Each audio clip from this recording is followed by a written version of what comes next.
Picture this. It's 11:39 p.m. on April 14, 1912. The ocean is as smooth as glass. There's no moon, just a blanket of stars. You are on the grandest moving object ever built by human hands, and you feel completely, perfectly safe. But in exactly 1 minute, a single decision, made in the dark, will seal the fate of over 1,500 people. The sinking of the RMS Titanic is the most famous shipwreck in history. But what we often get wrong is why it sank. It wasn't just a rogue iceberg. It was a compounding series of human errors, catastrophic arrogance, and a fatal engineering flaw hidden deep inside the ship's blueprints. When the Titanic left Southampton on April 10th, she was a marvel of the Edwardian age. White Star Line chairman J. Bruce Ismay wanted luxury, not speed. He wanted a floating palace. And to keep that palace afloat, chief designer Thomas Andrews incorporated 16 watertight compartments. The press called her practically unsinkable. But that word, unsinkable, was a trap.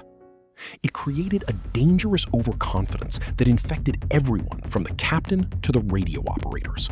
But right there, in the ship's design, lay the first curiosity gap. The watertight bulkheads, the very walls meant to keep the water out, didn't go all the way up to the ceiling. They were open at the top, like an ice cube tray. Why? Because extending them higher would have cut into the luxurious first-class dining and living spaces. No one thought it would matter. The math said the ship could stay afloat with any 4 compartments flooded. But what happens if the ocean breaches 5?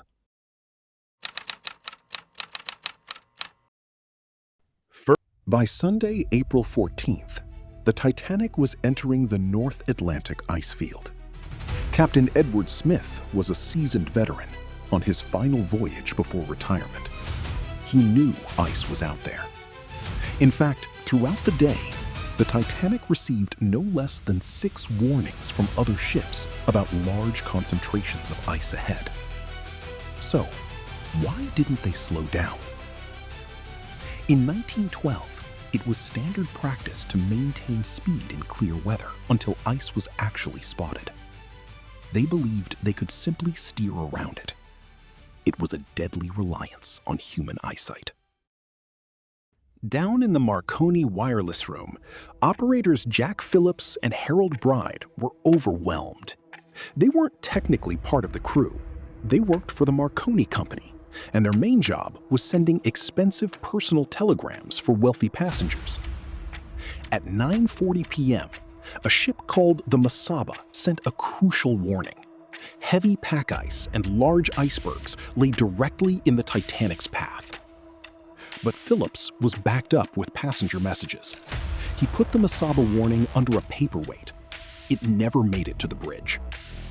Just over an hour later, a ship named the Californian stopped in the ice just miles away, blasted a warning so loud in Phillips' headset that he fired back, "Keep out, shut up, I am working Cape Race." The final warning, the one that could have stopped the ship, was brushed aside for the sake of first-class gossip. Up in the crow's nest, lookouts Frederick Fleet and Reginald Lee stared into the void.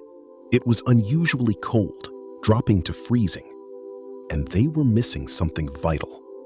Before leaving Southampton, a last-minute crew reshuffle meant the key to the locker containing the lookout's binoculars was accidentally taken off the ship.